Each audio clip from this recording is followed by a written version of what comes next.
We are Prescription for Protest, and the title came from a lyric that I wrote about not being your typical college boys, and that's not what we wanted to do. And so at the time I was writing about basically protesting against a simple fix that was offered to me, and that's not what I wanted to do. So that was the lyric that I was writing about at the time, and Jay saw it and he was like, that'd be a good band name. Money, finances, just trying to, there's so many things you need to do. You need pictures, you need footage of the band, recordings, gas money to get to all the gigs, merch, to start up your merch. To start up this project is a big undertaking for a band, especially when you don't have any money to begin with. So you gotta slowly raise it through gigs and just selling whatever you can. Spray painted t-shirts to begin with. You just put your logo on a t-shirt and you spray paint it in, and there, here, $10. The airbrushing. Yeah, the airbrushing. So that's how you start. You know, you start selling that kind of thing until you have the money to get real t-shirts. Yeah, it's very hard to find good gigs, get to good gigs, and then be paid for what it is that you're doing. Because so many times you'll go there, and then they'll say, well, we want to pay you after the gig, and then you'll play, and then they won't pay you. You know it's bad when you're on the road and you know you're hungry, and so when somebody drops some change in line at Tim Hortons, you get excited. That's when you know it's bad. Yeah, when you see someone drop a quarter and you get excited to take it, you know that that finances is a big problem for you. Yeah. There's some anger about not being able to get some parts out, and then there's some happiness when we finally did get those parts out. But it was an all-around awesome experience. We got to hear our music recorded for the first time and hear what we actually sound like as an artist, and it was really rewarding.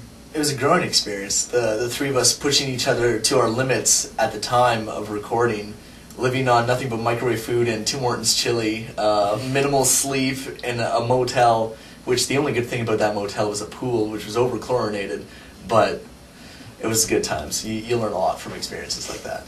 It was great. We're excited to get out there and hopefully record a new EP within the next 6-7 months, because we were way surpassing where we were when we originally recorded.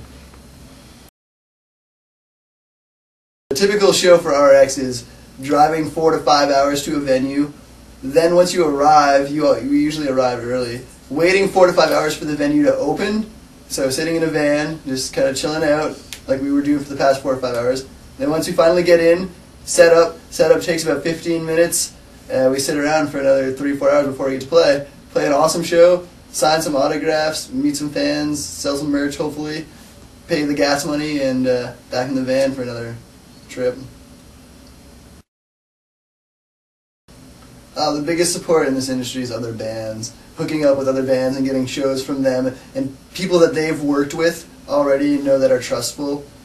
And then you need your support system of just your family and your friends. Our family and friends are extremely important. They help us. Without family and friends, we wouldn't be able to do any of this. Life as an indie band is one of the most amazing things you can do, and it's also one of the most challenging things you can do, because there's so many places that you need to hit with your music, so many music sites that come out that you have to try to go to and get exposure.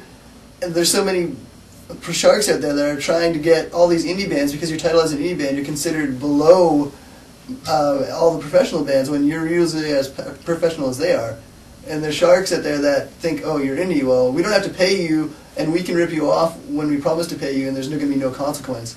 So it's extremely hard to get out there as an indie band and prove yourself, but also you get the freedom to do whatever you want, you get to play whatever you want, you get to play the shows that you want, look the way you want, you're in charge of all your own artwork. So that's the amazing part, and you get your fans, and your fans love what it is that you're doing, but it's hard because there's so many sharks out there that are looking, because you're an indie band, so they think, oh, well, there's a big I can screw you sign on your chest. We have a lot of respect for the hardcore scene out there, the hardcore bands that just go out there and play 200-300 shows a year. Those are the guys that we look up to, who just are out there, getting their music out there, playing to as many kids as possible. They inspire us to continue doing what it is that we're trying to do. I'm Jason Gray. I'm Justin Robinson. And we are Prescription for Protest. Check us out. MySpace.com/Prescription for Protest.